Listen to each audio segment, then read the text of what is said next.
Son las 8:34 de la mañana. Continuamos con Radio Análisis en este jueves 21 de noviembre del año 2024. Como ustedes saben, hemos estado, bueno, la Universidad de Chile en general, pero esta radio en particular, durante sus días de aniversario. Nuestro aniversario en rigor fue el lunes pasado. Y mañana viernes vamos a hacer una actividad de celebración aquí en la Sala Máster, que va a ser transmitida, por supuesto, a través de nuestra radio, y a la cual les invitamos entusiastamente desde ya. Pero nuestra actividad de celebración no sería tal si no cuenta con la participación de sus principales destinatarios, que son ustedes, nuestros auditores y seguidores cómplices desde hace tanto tiempo. Así es que queremos, para que también ustedes puedan estar junto a nosotros, o que estemos todos juntos mañana, hacer una invitación a que llamen desde ya al número 2297715. Tania. 79, ya, 229771579. Vamos a regalar 10 invitaciones dobles para que puedan participar de nuestra actividad de celebración mañana, que va a contar con un show de Joe Vasconcelos, especialmente preparado para el aniversario de nuestra radio. Así que pueden llamar desde ya y al final vamos a dar la lista de los ganadores. Hecha la mención, saludamos como cada mañana a la editora general de nuestro departamento de prensa, Monserrate Rolano. Buenos días, Monserrat. Muy buenos días. Y a nuestros invitados, en primer lugar, a través del Zoom, a la historiadora académica de nuestra Facultad de Filosofía y Humanidades, Carla Peñalosa. ¿Cómo estás, Carla? Bienvenida. Hola, buenos días a Montserrat, buenos días Patricio aquí. Bueno, como fin de año, pero bien. Por eso por Zoom nomás. Está bien. Bien, estamos esperando que se nos sume nuestro segundo invitado y pasamos inmediatamente, Carla, con los temas a la espera de José Toro, que viene ahí en un taco, como ocurre muchas veces a esta hora de la mañana en las cercanías de la radio. El caso de Monsalve, bueno, es medio ineludible. No quiero plagiarme a mí misma de todo lo que he dicho las últimas semanas.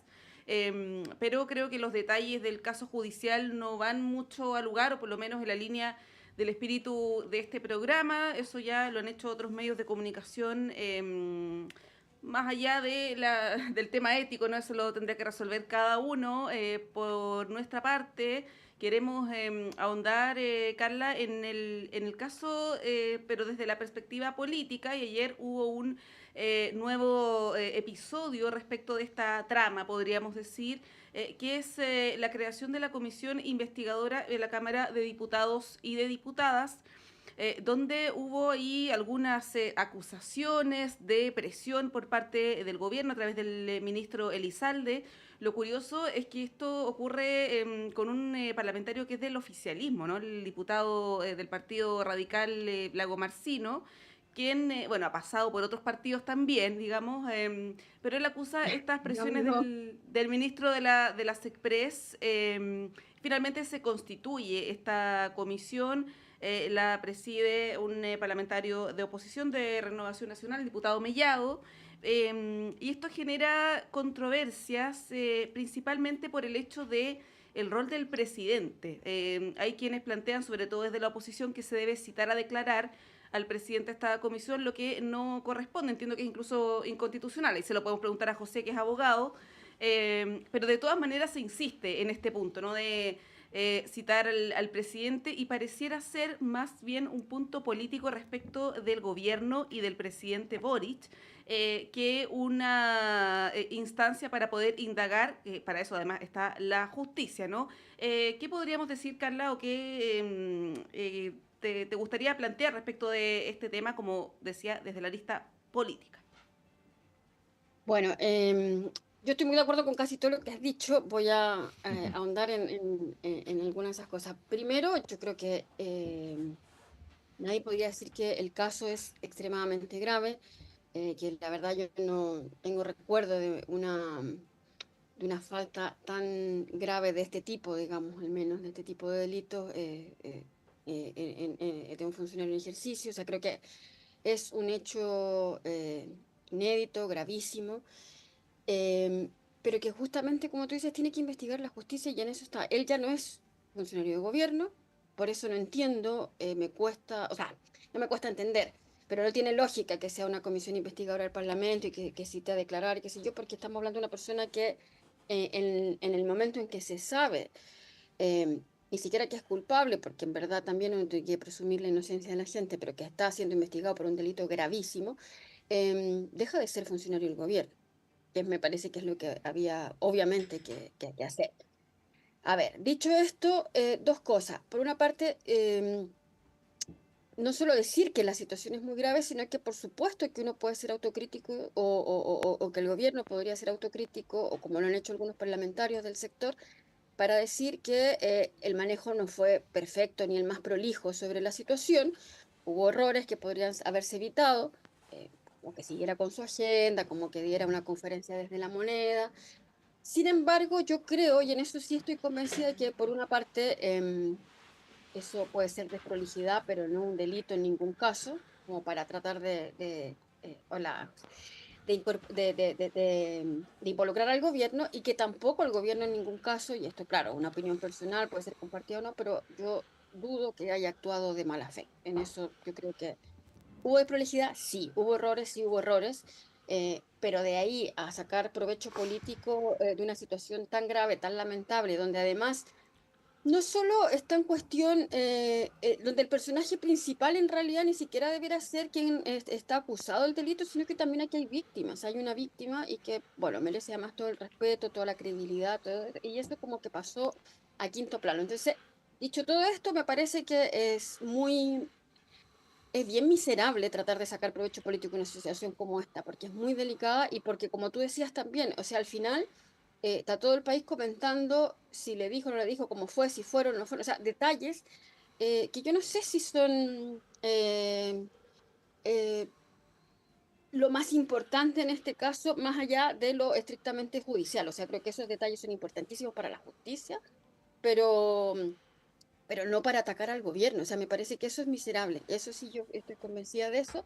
Pero no me extraña, porque en verdad creo que la oposición en general ha tratado de sacar provecho político de diversas situaciones, eh, y lo está utilizando. Es tan evidente que lo está utilizando porque no ha tenido la misma posición en otros casos similares, pero además, y lo que me parece muchísimo más grave incluso, es que a propósito de este caso, argumentara para rechazar el presupuesto, por ejemplo, para el Ministerio de la Mujer, porque ¿qué tiene que ver? O sea, al revés, uno podría decir, bueno, pucha que nos falta en este país avanzar en temas de equidad de género, en erradicar la violencia contra las mujeres, démosle más presupuesto al Ministerio de la Mujer en vez de castigarlo porque un funcionario eh, cometió un delito, porque además aquí hay que ser muy claros, aquí hay un delito que se está investigando, pero es un delito que se comete en tanto persona particular, con el agravante de tener un cargo de tan alta relevancia, pero no es un delito cometido ni por el gobierno, ni por la institución, ni por el Estado, o sea, es absolutamente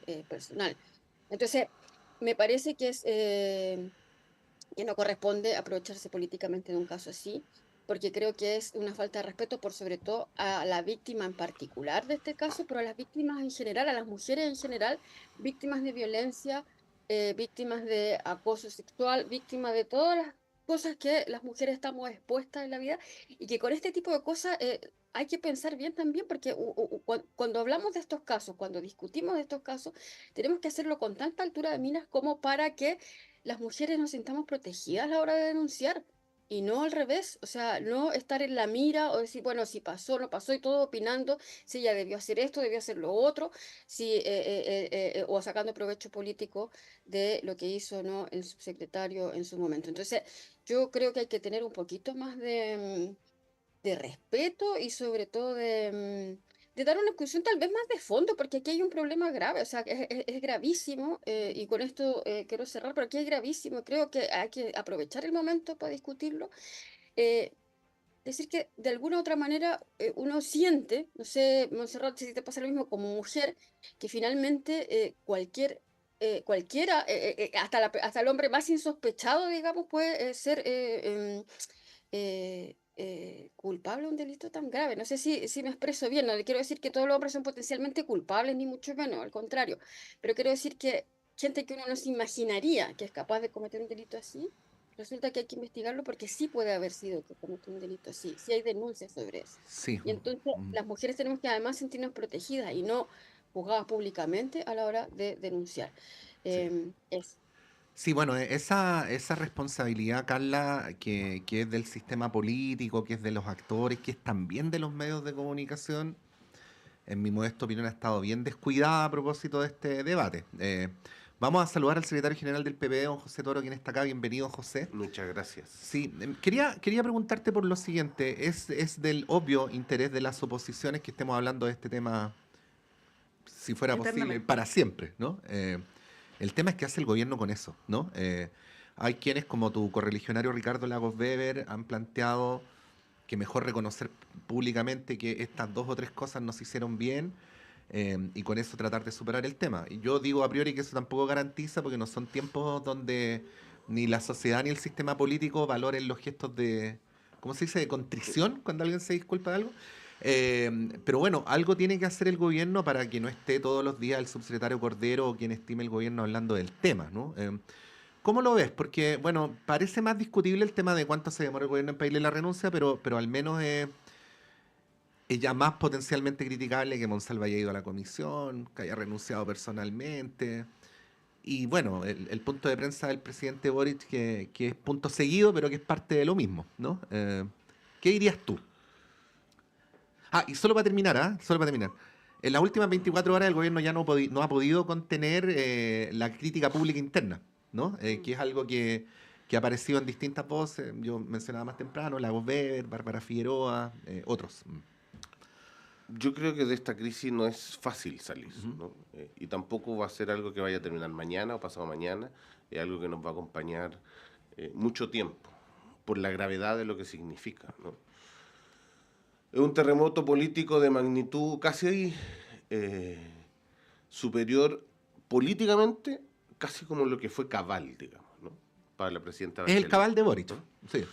Eh, Más grave que lo de los indultos. Ah, Más grave que los Sí, indultos, sin duda, sin duda, sin duda. Por el tipo de delito, por lo que significa, por la manera en que, la mala manera en que se dan las diferentes situaciones que a veces resultan poco explicables. Entonces, si alguien dice, mira, ¿cómo contenemos la crisis? O un periodista te dice, tenemos que salir a dejar de contestar esto, yo creo que va a ser imposible porque la derecha, en el peor momento de la derecha, tiene... no quiero que se malinterprete, pero tiene como este regalo. Solo desde lo político. No quiero entrar en el otro detalle porque de verdad el respeto a la víctima y a lo que le pasó es brutal, ¿no? Como se está dando. Entonces la derecha empieza a utilizar en el peor momento este tema donde que afecta a los cimientos del gobierno, de un gobierno que, por supuesto, el respeto, la defensa de los derechos de la mujer está en su matriz ideológica y en su base principal. Y por lo tanto lo mal utilizan permanentemente. Y juegan a esto en la comisión, y el discurso de la derecha permanentemente es la supuesta contradicción entre ser un gobierno feminista y en lo que pasó, y en la demora, y en X, ¿no? Y hay, efectivamente, o sea, no hay contradicción ninguna, pero sí hay problemas, ¿no? Y no fue quizás todo lo sensato como se tenía que dar. Ahora, ¿cómo salimos? Porque es muy difícil salir de esto. Porque estamos recién en el juicio, porque esto no va a terminar, porque todos los días se van a ir escuchando cosas distintas, y se van a ir filtrando cosas y situaciones distintas, y lo van a utilizar para... ¿Cuántos más sabían o cuántos menos sabían? En fin, creo que, claro, uno dice, bueno, el presidente hace una conferencia de prensa queriendo ser completamente transparente en una situación que yo digo desde ahí tiene un punto valorable, ¿no? Quiso contar todo lo que él sabía. Pero comunicacionalmente algunos dirán, creo que una muy mala manera de verse él enfrentado a un hecho de esta naturaleza. jurídicamente agregaba José Miguel Insulza, O sea, contó detalles Claro. que fueron como pase al fiscal Armendari. Sí. Sí, ahí, José, y de ahí vamos inmediatamente con Carla. Tú dices, ¿cómo se sale de esto? Lo que estamos Y viendo no ahora... contestó. No, la pregunta que No, digo, pues, evidentemente José no tiene respuesta. Porque Es que- es difícil claro, de sí, responder, sí. pero ahí uno se pregunta si es que cómo se sale de esto es no haciendo nada, ¿no? porque hasta el momento, desde el gobierno, la señal que da el presidente, por lo menos, es que se mantiene todo igual. No hay ninguna renuncia de algún asesor, renuncia, lo digo en términos retóricos, ¿no? No va a haber ningún ajuste en el gabinete, no va a haber, no sé, alguna señal comunicacional respecto de ciertos protocolos para este tipo de casos en el futuro. Entonces, lo que tenemos es un inmovilismo respecto de la situación que ocurrió o que se destapó hace poquito más de un mes. ¿Tú crees que eso va en la línea correcta? Porque hay quienes plantean, desde el oficialismo, insisto, no en la oposición, que el gobierno debiera dar una señal, ¿no? Que esto es una crisis, como tú dices, es el cabal. Esto se ha repetido harto, ¿eh? En el caso de las fundaciones también se decía que era el cabal del presidente Boric. Es como la ley de Murphy, siempre puede ser Claro, peor. siempre puede ser peor, como decía también la presidenta Bachelet. Pero ¿tú crees que ante una crisis de tal envergadura, de tal magnitud, la señal de no hacer nada es correcta? Es que yo creo que no es no hacer nada. El presidente tomó una decisión, que es decir, aquí está mi gabinete, yo mantengo mi gabinete y con esto sigo. Y con esto voy a terminar mi gobierno.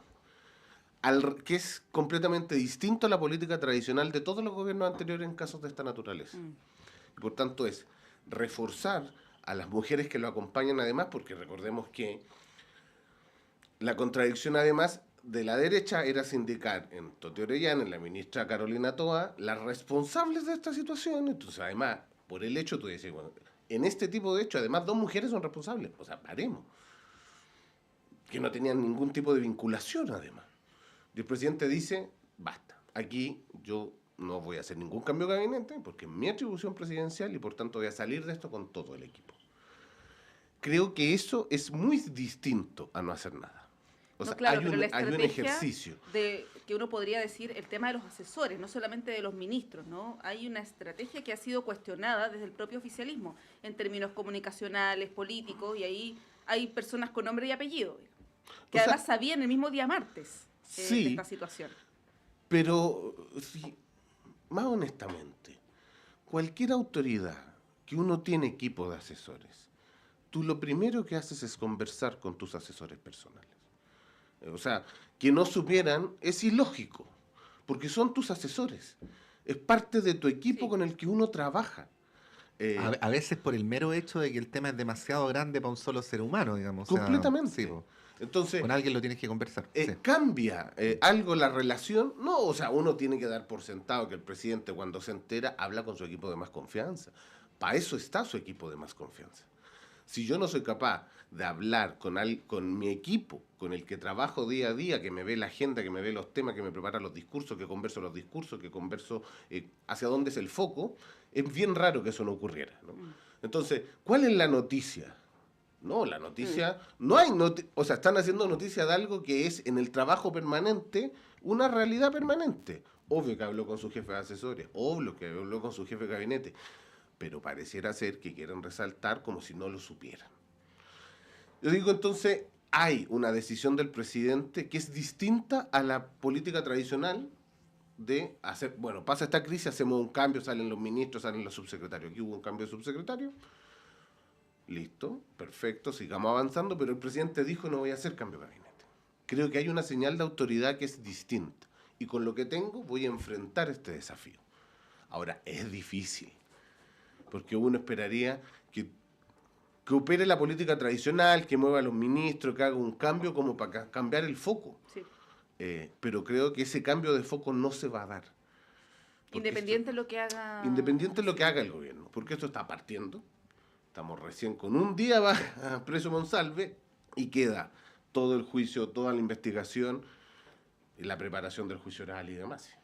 Carla, para ir cerrando el tema, porque queremos tratar otros asuntos Pero como también. si va a estar abierto mucho tiempo, ¿no? Yo creo, no quiero tomarme como, pero que yo creo que aquí, yo no lo dije antes porque siempre reclamo contra los medios de comunicación, pero es que la verdad es que con este manejo de los medios de comunicación más masivos, es difícil que pare el tema porque además aquí hay un interés porque esté presente, o sea, José lo ha dicho muy claramente. Y yo suelo agregar, pero estoy muy de acuerdo en su línea, o sea, pretender eso, que cualquiera que haya sabido, aunque haya sido una hora, un día antes, eso es un delito, eso es también miserable, pues eso no corresponde, porque en verdad, obvio que tiene que haber sabido más gente, tiene que haberlo conversado con sus asesores, y no necesariamente sacarlo, porque aquí, insisto, el que cometió un delito y está siendo investigado por eso es Monsalve. El resto del gobierno puede haber cometido errores, haber sido desprolijo, los asesores no haber asesorado lo suficientemente bien, pero no han cometido un delito. Ahora, no tenemos Más, ningún... Sí.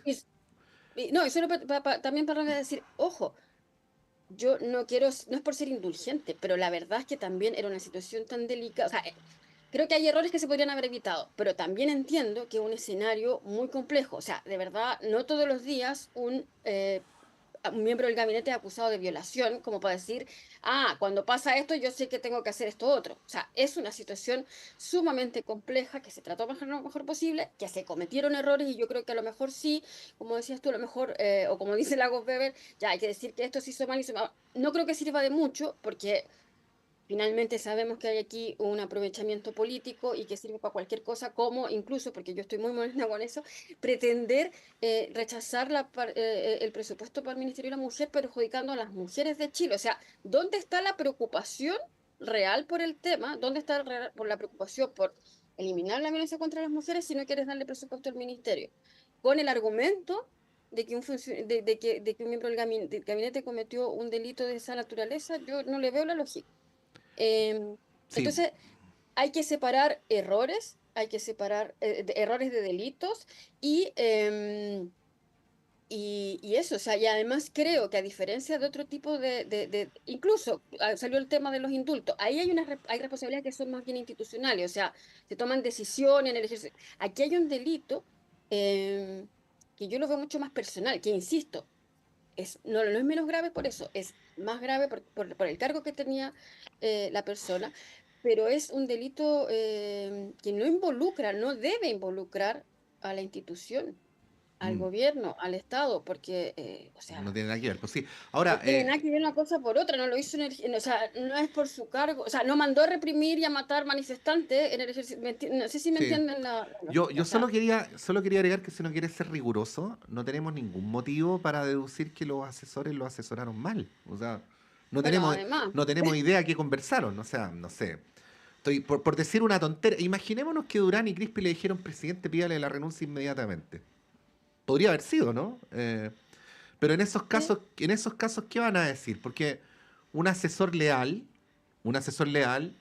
lo que hace siempre es echarse la culpa. Eso ocurre de las ya organizaciones. no van a salir diciendo, nosotros le dijimos que hiciera otra cosa. Sí, eso Ya lo ocurre dijo, desde las pero organizaciones además, chicas hasta las organizaciones grandes. O sea, un asesor realmente leal le dice a su jefe, bueno, por último, si tengo que salir yo, salgo yo, digamos.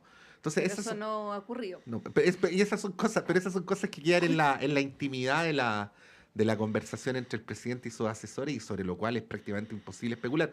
Por eso digo que cuando uno dice ya que se vaya Crispi, como han dicho desde algunos sectores políticos, es pasarse un poco de pueblo, porque aquí el problema, o sea, finalmente las decisiones las tomó el presidente de la República y no sabemos qué se conversó internamente, ¿no?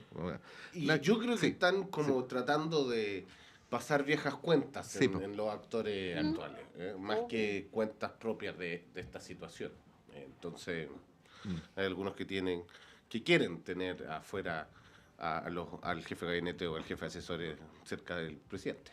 Sí, pues Crispi está pedido hace rato y por otros casos también. Exactamente. No solamente por este, lo dije en términos coloquiales, ahí pido las excusas. Son las 8:58, les proponemos hacer un breve corte porque a la vuelta tenemos otros temas importantes también que están marcando la agenda pública. Vamos y volvemos.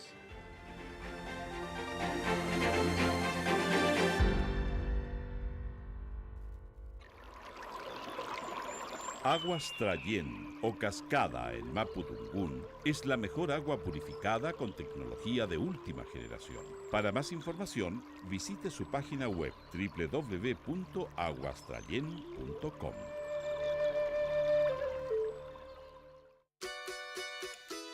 Radio Universidad de Chile cumple 43 años y este viernes 22 de noviembre queremos celebrar con nuestra comunidad de auditores, lectores y colaboradores, con todos los cuales construimos nuestro proyecto de radio pública. Les invitamos a acompañarnos en el 102.5 FM y nuestra señal online radio.uchile.cl en un encuentro cultural y musical junto a los sonidos del gran Joe Vasconcelos, en vivo y en directo desde nuestra sala máster.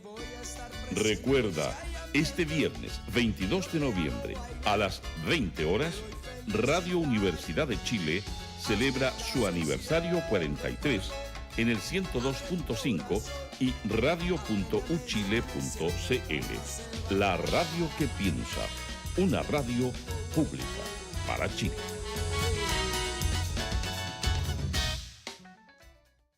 Soy Fernando Lolas, miembro de número de la Academia Chilena de la Lengua, y quiero invitarlos a escuchar nuestro programa Diálogos del Instituto de Chile todos los días jueves a las 18 horas en Radio Universidad de Chile. Diálogos, un programa para la producción del cultivo, progreso y difusión de las letras, las ciencias y las bellas artes. Todos los jueves a las 18 horas en el 102.5 FM y radio.uchile.cl.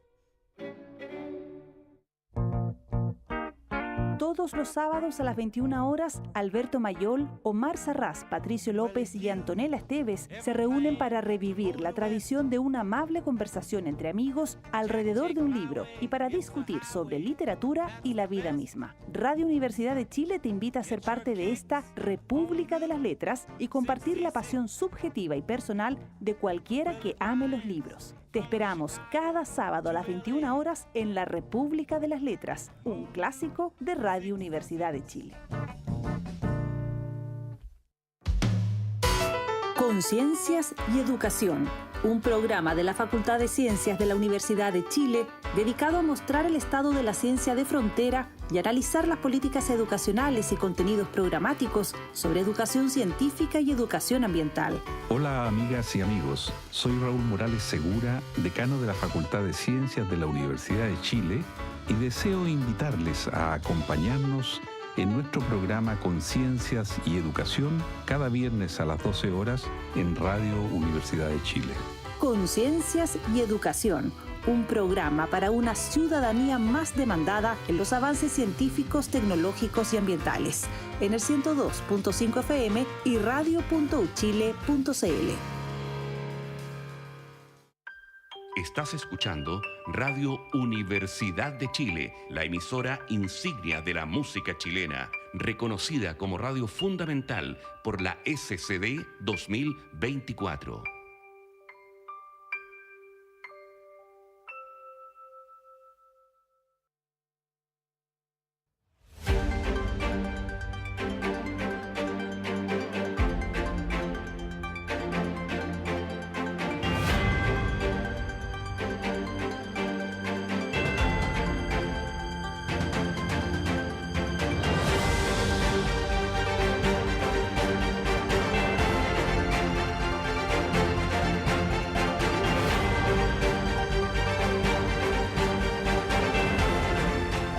Son las 9:03, creo. Sí, 9:13. Continuamos en Radioanálisis a esta hora en la Radio Universidad de Chile, en la red de radios que piensan y a través de las frecuencias de Uchile TV. Y bueno, habíamos hecho un sorteo. Ahí estamos escuchando de fondo a Joe Vasconcelos. Tengo entendido que usted, don José Toro, va a venir, ¿no? Mañana. Sí, pues. Yes. A la celebración de los 43 años de la Radio Aquí Universidad estaremos. de Chile. Sí, si Yo quieren... también. Carla Peñalosa también va a venir, fabuloso. Pero por supuesto me invitaron, así que confirmé. Yo pensé que no se podía decir en público porque otros tienen que participar en un concurso, pero yo estoy muy No, pero es que honrada. todos nuestros panelistas están invitados y invitadas, un mínimo. Claro, No pero quiere por sacar pica la Carla. Sí. eso, no quiero sacar pica, digan que uno tiene privilegios, pero me No. siento muy honrada de haber sido invitada. Y nosotros nos sentimos muy honrados de contar con la complicidad de ustedes. Y no es pose, ustedes saben que es de corazón. Y bueno, y también nos sentimos muy honrados de contar con la complicidad de nuestros auditores y auditoras que van a venir mañana acompañados. Teresa Becerra, Silvia Pizarro, Luis Andrés Vázquez, Carlos Saavedra, Alejandra Céspedes, Concepción González, Helio Guzmán, Wilson Loyola, Jorge Loncomilla y Fernando Caro. Todos ustedes, millón de gracias por su complicidad. Al final todo lo que hacemos es para es para ustedes, así que va a ser una gran felicidad que estemos todos juntos mañana en esta celebración. Bien, luego de este sorteo, y también agradecer a las otras personas que participaron, evidentemente nuestra capacidad aquí en Miguel Claro 509 es limitada, si no los tendríamos a todos y todas. Luego de este sorteo que hizo Patricio, queremos ir a otros temas que, como decía, está marcando la agenda pública, y uno de ellos es la segunda vuelta de gobernadores, que está aquí a la vuelta de la esquina. Hoy día es el cierre de las campañas. Ha sido una campaña cortita, pero intensa, sobre todo en la región metropolitana. Ayer hubo un último debate, yo vi ahí algunos fragmentos nomás de los candidatos Orrego versus Orrego, en el canal Mega, si no me equivoco. Yo lo vi ahí a través de redes sociales, algunos extractos, que fue bien duro, incluso quizás más que el del fin de semana. Y ahí quiero partir preguntándoles cómo han visto esta campaña en general. Ahí, bueno, tú eres contertulio de Francisco Orrego, José, así que lo conoces mejor que nosotros. Evidentemente, su participación en ese espacio y el rol que él ha tenido le ha dado una visibilidad que lo tiene en el lugar en el que está, ¿no? Se ha hablado mucho de la forma de hacer política, que ha sido cuestionada. Lo hablabas tú, Pato, más temprano con el senador Matías Walker, quien ha manifestado en varias ocasiones su apoyo a Claudio Orrego, más allá que él vota en la región de Coquimbo. Y esto ha tensionado también las relaciones ahí en la derecha con este autodenominado, voy a decirlo así, centro político, ¿no? ¿Cómo ves el panorama general de cara a esta elección del domingo? En lo general, sin entrar en el caso puntual de la región metropolitana todavía, yo creo que es una elección difícil para nuestro sector. No está ganada ni está corrida. O sea, de hecho, en algunas partes está más o menos perdida. Claro. Sí. Y peleada, Y en peleada. de la quinta, por ejemplo. Entonces, digo esto porque toda la gente de nuestro mundo, progresista, oficialista, centro-izquierda e izquierda, que entiende que hay que tener un dique de contención, además con el avance de la ultraderecha, tiene que ir a votar, ¿no? Principalmente. Nosotros no tenemos una cultura de un voto de segunda vuelta en gobernadores, y por lo tanto baja mucho la participación. Y creo que hoy día el mayor temor es que baje la participación. Y por lo tanto, que vaya la gente, que participe, que tome una decisión política, en este caso, en particular por los candidatos del progresismo, de la centroizquierda y del oficialismo también, o que apoyan, ¿no? En el caso de la región metropolitana, una elección compleja, difícil. Yo efectivamente conozco a Pancho, tengo una buena opinión humana de él, a pesar de su característica a veces hiperventilada, a veces. Pero es parte del tipo de programa, ¿no? Y yo digo, mira, efectivamente es un programa que tiene una línea y una agenda editorial, pero en mi caso creo que uno tiene que estar dispuesto a ir en todos los debates y participar, y sobre todo en esos que algunos dicen que puede ser un programa más de derecha, bueno, ir y discutir en esa línea también. Uno no tiene que entregar espacio. Y en una discusión que puede ser acalorada a veces, pero tiene que dar igual esa discusión. Por lo tanto, desde ahí creo que han tratado creo que Pancho ha tomado una estrategia mala desde ahí, porque lo han centrado y lo han transformado como en un candidato más normal. Se tranquilizó, lo hicieron hablar más lento, en fin, pusieron corbata. Le pusieron corbata, que deja de ser este fenómeno que era como es un candidato outsider, ¿no? Como el tipo Trump, Milei, que es como lo que va ganando en términos del mundo. Y en eso, claramente, Orrego, en términos de gestión de lo que ha sido siempre, de la tranquilidad que mantiene, tiene mucho más que ganar y mucho más que demostrar. El debate ayer fue bien claro en eso, ¿no? Le aducen lo de Procultura, pero rápidamente también Orrego, de una muy buena manera, lo hace caer en la contradicción de decir, bueno, tú me alegas de algo que tú también tienes vínculos con esta situación, tu propio asesor. Igual eso fue interesante ver a un Orrego en esa actitud, porque no es algo que uno esperaría. Yo creo que Claudio va a ganar, pero creo que no por mucho, y por eso es que hay que insistir en la votación y en cómo se va a dar. En Los Lagos, ponte tú, nuestro mundo no está representado en la segunda vuelta. Y la disputa ahí es entre un republicano y Chile Vamos. Sí, ¿Y pues qué el hacemos? exdiputado Santana. ¿Y qué hacemos en ese momento? ¿Y qué hacemos? ¿Qué haces tú? ¿Qué hace el PPD? Si yo estaría, no, ¿Irías a votar por personalmente, Santana? iría a votar por Santana. ¿Por qué? Porque creo O sea, que... intuyo la respuesta, pero es O sea, importante creo que la digas, ultraderecha es algo que en nuestro país tenemos que controlar. Y si fue capaz en Francia y si ha sido capaz en el resto del mundo, nosotros también. Y yo prefiero un demócrata con credenciales de demócrata que alguien que sus credenciales de demócrata son cuestionables y que donde llega, por su propia agenda cultural, implica una regresión en derechos sociales.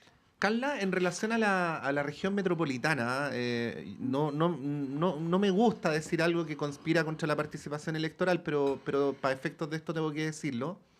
Tenemos un sistema de voto obligatorio, pero que es un sistema de voto obligatorio relativo, ¿no? Porque se sabe bien que las sanciones no operan mucho, entonces... Y además son bajitas las multas. Y además son bajitas las multas, si es que te llega la multa, ¿no? Claro, Porque a 33.000 veces ni pesos. siquiera te llega. Entonces, y los electores saben eso, por lo tanto, no es que las personas estén estrictamente obligadas a ir a votar, aunque formalmente sí lo son.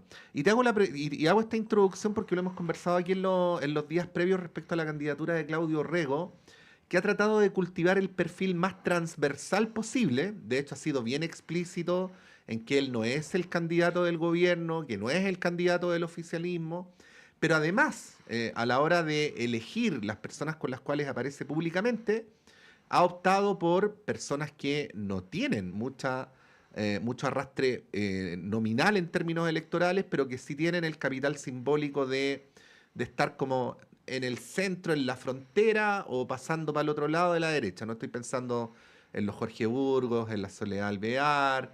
Bueno, con ellos se ha sacado fotos. Y yo el otro día ponía el ejemplo para provocar, lo reconozco, pero es un dato duro, de que, por ejemplo, el Partido Comunista es muy fuerte en la región metropolitana, tiene una senadora, tiene 3 alcaldes, tiene 6 diputados. Entiendo que están haciendo campaña por Orrego, pero Orrego no se saca fotos con ellos, ¿no?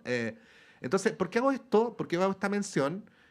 Porque Orrego necesita todos los votos para ganar la elección, po. Y tiene que tener una estrategia que le permita que ocurra lo que José está invocando, que la gente vaya efectivamente a votar por Orrego, ¿no? ¿Cómo ves la estrategia del candidato, del gobernador, vamos a decir así, en ejercicio? A ver, ¿por dónde partir? Yo creo que la estrategia es correcta. Yo creo que como estrategia electoral está bien, porque tiene que ser lo más transversal, pero donde tiene que conquistar los votos es más hacia el centro y hacia la derecha y no hacia los sectores de gobierno, porque asumo que todos aquellos que se sienten parte del gobierno, apoyan el gobierno, no van a tener dudas en votar por Claudio Orrego y no por el otro candidato. Entonces, como estrategia a mí me parece que es correcta. Entre otras cosas creo, porque si hay una lección que dejó la última elección, es la necesidad también de la unidad y de ser lo más transversal posible. O sea, a Claudio Rego los votos que le faltaron fue porque había otro candidato del sector que sacó los votos que le faltaron para haber ganado en primera vuelta. Entonces, la verdad es que en ese sentido, para obtener la mayor cantidad de votos posible, a mí me parece bien, justamente, y en ese sentido, por ejemplo, tú mismo mencionabas el ejemplo de Walker, es súper valorable que él lo apoye públicamente porque no todo su partido apoya a Claudio Rego, entendiendo que sí, obviamente debiera ser la opción que está más cerca de su línea de pensamiento, en fin, fueron compañeros de militancia, en fin. Y yo creo, insisto, o sea, a propósito del ejemplo que tú ponías, no creo que los militantes comunistas se vayan a ofender por eso y no votar por él, digamos. O sea, sería absurdo porque ahí hay un razonamiento político mucho más profundo. Yo creo que justamente el problema de esta elección es al revés, entre la gente que a ver cómo decirlo, no es que no sepa, es que no tampoco, tiene menos interés en la política. Y eso ocurre, es legítimo, porque además no es responsabilidad de la gente, sino que también de quienes hacen o hacemos política de no involucrar más a la gente. Entonces, ustedes aquí de hecho han dicho una serie de cosas que ni siquiera yo me había percatado porque yo tengo súper claro mi voto hace rato y uno no observa, es que además uno yo no estoy preocupada el día a día de la campaña y no se ve, no es tan notoria la campaña en la calle día a día, o sea, uno puede pasar por la vida sin enterarse. Dicho esto, además, creo que en general la ciudadanía no sabe tampoco exactamente qué hace un gobernador. Es súper poco entusiasmante ir a votar en una segunda vuelta por gobernador. creo que uno de los comentarios que más escuché en gente que incluso le interesa la política y las elecciones, decir, ay, qué lata, la elección sobre todo de gobernador porque hay segunda vuelta y hay que ir a votar de nuevo. Y yo decía, bueno, tampoco es tan terrible ir a votar de nuevo porque no es un sacrificio tan grande, pero es como el primer comentario fue que lata que no salió tal o cual porque va a haber segunda vuelta y hay que ir a votar. Y entonces la gente no necesariamente se entera. A propósito de eso, quiero decir, creo que lamentablemente, y porque además ¿verdad? Creo que no es bueno, pero así es, los debates no resuelven ninguna elección. Tú puedes ser brillante en un debate y eso lo demuestran muchas elecciones acá y las últimas elecciones en otros países. O sea, si fuera por eso, Milei tendría que haber perdido, Trump tendría que haber perdido, en fin. Dicho esto, creo, me acabo de enterar en realidad que había una cierta de moderación del candidato de la derecha y de la extrema derecha, eh, porque creo que justamente esta hiperventilación de la que hablaba José es parte de un personaje y de un cierto tipo de candidatos que son que además están asociados a sectores de la derecha más extrema, pero que triunfan, que les va bien. Entonces yo no sé si soy tan optimista para el domingo, quisiera creer que va, eh, no sé, primar como más la racionalidad política, y lo digo así, con todas sus letras, porque creo que también hay, por un lado, un candidato que ha ejercido, que tiene una tradición, o sea, que tiene un saber hacer dentro de diferentes cargos, y alguien que a mí me parece, con todo respeto, yo no lo conozco personalmente ni nada, pero que me parece que solo es candidato porque tiene el mismo apellido que Claudio Rego y sale en un programa que ve mucha gente. O sea, no sé si tiene otros méritos como para ser gobernador. Dicho esto, creo que así todo tiene posibilidades de ganar porque finalmente hoy por hoy en el mundo hay una opción, y yo creo que eso nos debe llevar como a reflexionar, a votar por candidatos que parecen ser más incorrectos, más agresivos, no sé, hay como con ciertas características, es decir, yo me atrevo a decir lo que otros no se atreven, para ir en contra de lo políticamente correcto, ser como desafiante en ese sentido, y lo más lejano a lo que a mí me carga como concepto, pero que se usa mucho, lo más lejano a la clase política. Entonces yo creo que hay que mirarlo con mucha atención. Yo no estoy tan tranquila para el domingo, porque creo que justamente tiene varias características de candidatos que hoy por hoy triunfan en el mundo, pero bien como decía José Toro, yo creo que por eso mismo el principal enemigo de esta elección sería la baja participación. Creo que es importante que la gente vaya a votar. Em, Porque a la de ultraderecha hay que pararla porque si no después es tarde, o sea, cuando te das cuenta y ya, no sé, son presidentes de los gobiernos y eso no es baladí, no es cualquier cosa, o sea, porque lamentablemente no es solo un discurso, sino que es un hacer que atenta contra fundamentalmente los derechos de las y los ciudadanos en cada uno de los países donde hemos triunfado, si no es cosa de ver Argentina. Y es cosa de ver cuando les dan un poquito de argumento, para volver al tema anterior, de que a pito de cualquier cosa quieren quitar el presupuesto a programas de niñas y niños, o de las mujeres, en fin, o sea, con cualquier pretexto quitar derechos y quitar beneficios a quienes más lo necesitan. Bueno, esta elección tiene la particularidad respecto de la anterior, en la región metropolitana me refiero, que ahora la derecha sí tiene un candidato. ¿Ya? En la segunda vuelta, donde estuvo Claudio Rego y Karina Oliva, la derecha no tenía un candidato, por lo tanto la mayoría, bueno, era con voto voluntario en aquella ocasión, por lo tanto muchos no fueron a votar y los que fueron probablemente lo hicieron por Claudio Rego. Ahora la derecha está bien cuadrada con Francisco Rego, uno escucha las voces más moderadas de Bópoli, qué sé yo, y le tiran flores, la verdad, a Francisco Rego. No es una cuestión como el mal menor, sino más bien con convicción van a ir a votar por él. Ya tendrían que hacer los análisis después respectivos en caso de que pierda, pero se ha instalado, José, también esta idea del plebiscito al gobierno, que ha sido una estrategia que uno podría cuestionar, porque la verdad es que las encuestas han dado una ventaja respecto del gobernador en ejercicio. Pero por otro lado, el candidato de la oposición se ha sacado, ya perdí la cuenta, la cantidad de fotos con Evelyn Matei. Hoy día, de hecho, su cierre de campaña es en la comuna de Providencia con Evelyn Matei. Por lo tanto, ahí uno podría hacer también la asociación entre Francisco Rego y Evelyn Matei, ¿no? Si es que él pierde, y dependiendo por cuánto pierda, estamos haciendo política ficción, uno podría decir, esto es una derrota de Evelyn Matei también, ¿no? ¿Cómo ves eso tú en relación a gobierno por un lado y Evelyn Matei por el otro? Voy a partir haciendo una autocrítica, de decir, la falta comunicacional de nuestro sector de hacer ese mismo análisis que tú estás haciendo. Porque eso es, ¿no? ¿Y por qué no lo hemos utilizado comunicacionalmente? Porque tenemos un problema nosotros, que nos cuesta a veces saber utilizar todas las herramientas de la comunicación. Pero efectivamente, aquí, como están tratando de presidencializar la elección del domingo en la región metropolitana, si gana Pancho Rego, gana Evelyn Matei. Si pierde Pancho Rego, pierde Evelyn Matei. Pierde la candidata de la centro-derecha, ¿no? Y ese es el gran costo que tendrá que pagar y que tendrá que ver la derecha. Yo creo, y es difícil la elección, sacó 1.200.000 votos. No es una cifra. Pocos pueden decir que tienen esa cantidad de votos en voto popular, ¿no? No son muchos, ¿no? Y Orrego sacó 1.600.000. Hay 300.000, 400.000 votos de diferencia. Pero hay 2 millones, 1 millón y tanto dando vuelta y hay que ver cómo se van a comportar.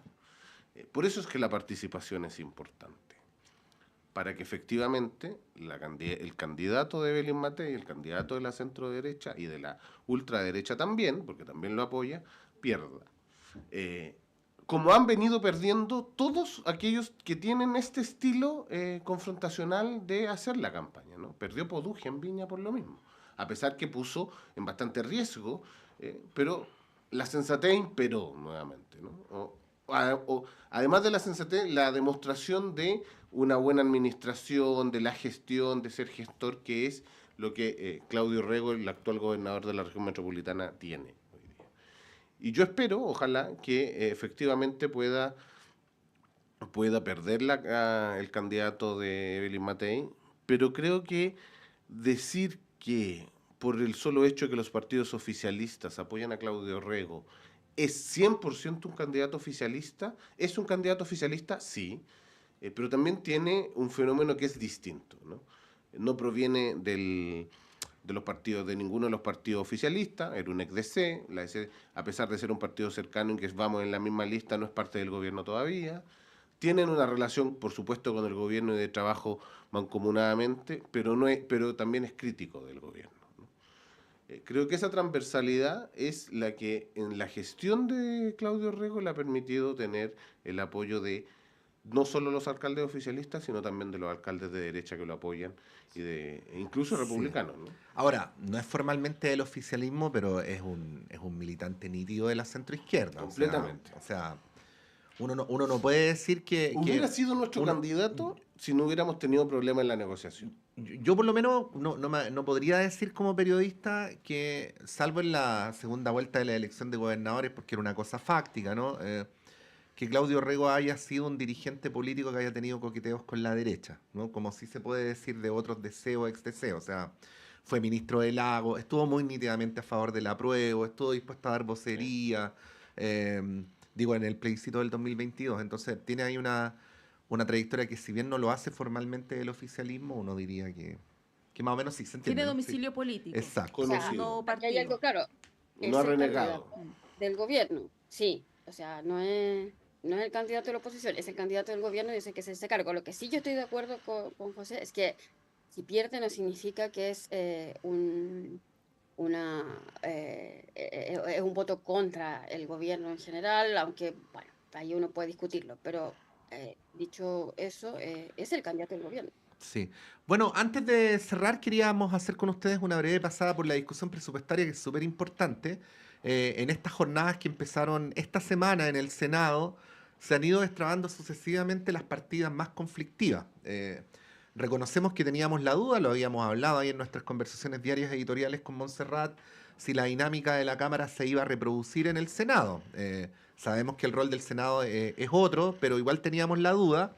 Pero la verdad es que se ha ido destrabando Interior, se ha ido destrabando Salud, quedan algunas cosas pendientes, como por ejemplo el INDH, Pero bueno, yo creo que ya es un momento como para empezar a hacer un balance de cómo ha sido la discusión presupuestaria. Más temprano entrevistábamos Carla al senador Matías Walker, que tuvo una retórica muy consensual de que el rol del Senado era llegar a acuerdos, pero también fue explícitamente crítico de cómo había sido la discusión en la Cámara. Decía que había habido mucho, no me acuerdo las palabras, pero como muchos pavientos sin fundamentos y que eso no necesariamente contribuía a discutir adecuadamente. Bueno, ¿cómo has visto esto? Porque han aparecido varias cosas entre medio, pues el financiamiento de los SLEP, El test de drogas. el test de drogas, el INDH, el Ministerio de la Mujer, el presupuesto de cultura Y hoy es un día clave para educación. y un día clave para educación. Sí. Carla. A ver, ¿qué tanto que decir? A mí me parece que, bueno, también lo tocamos en el primer bloque a propósito de los chantajes de la oposición. Yo creo que no corresponde, pero como que ya de un tiempo a esta parte es costumbre, me parece, de la oposición manipular o chantajear derechamente al gobierno, como si además las políticas públicas eh, fueran, y no necesariamente es así, privativas de un solo gobierno y no fueran tareas de Estado, que tienen mucho más largo plazo, pero sobre todo que al querer privar al gobierno de turno de partidas presupuestarias para determinar tal o cual área, lo que está perjudicando no es al gobierno, sino que a la gente. Está perjudicando a las niñas y niños a no querer financiar programas, están protegiendo a las mujeres, a los estudiantes.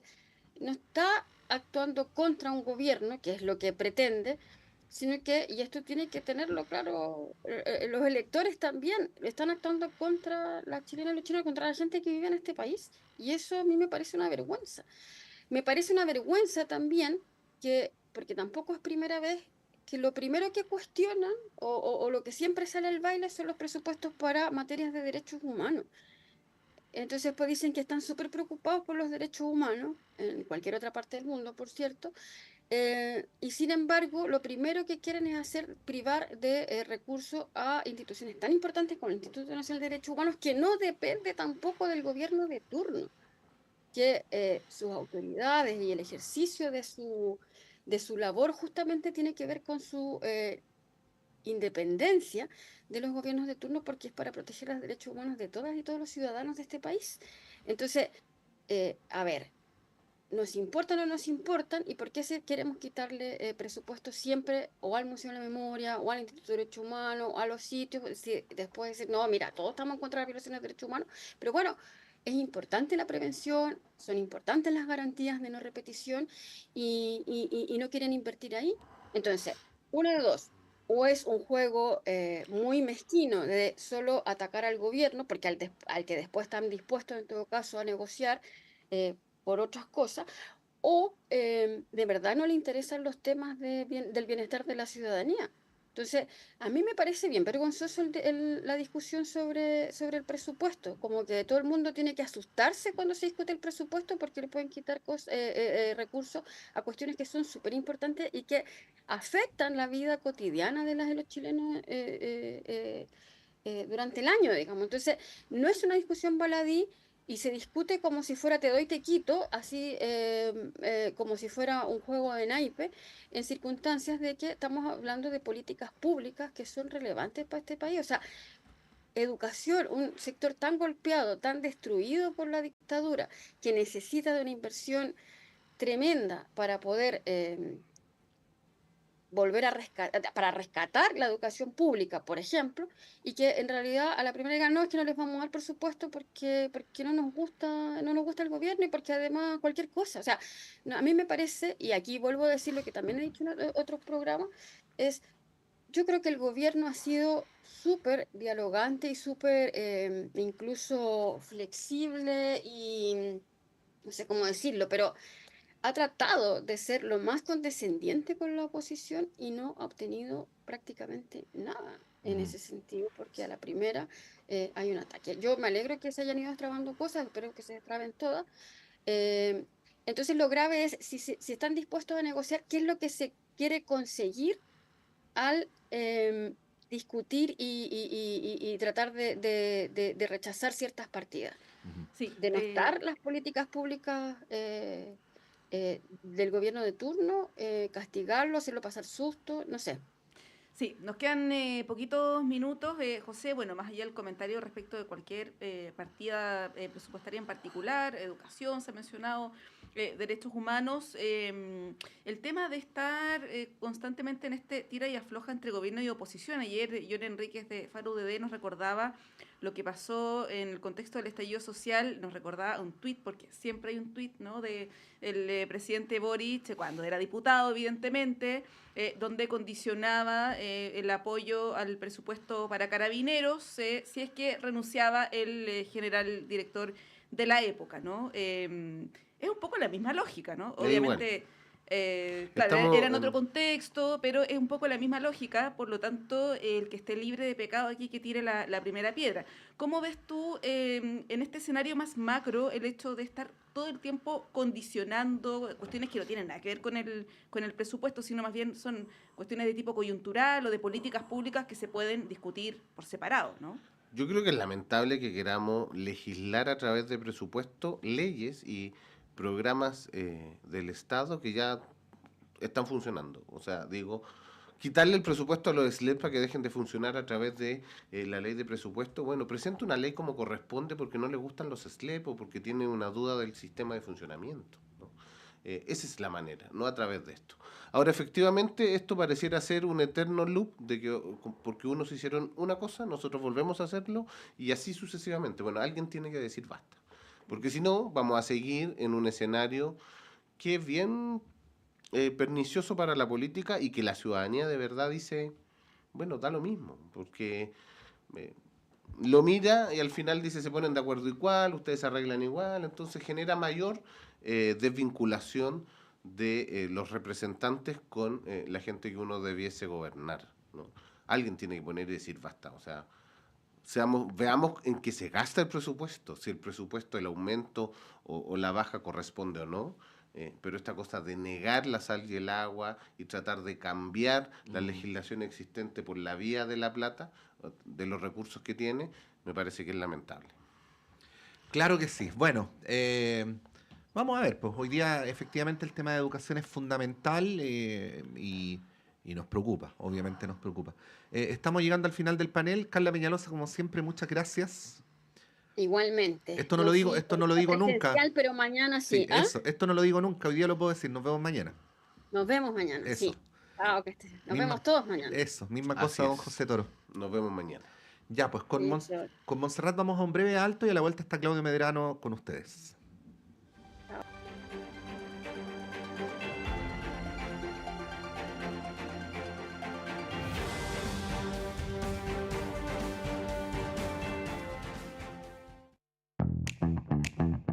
Cada semana te invitamos a un viaje por el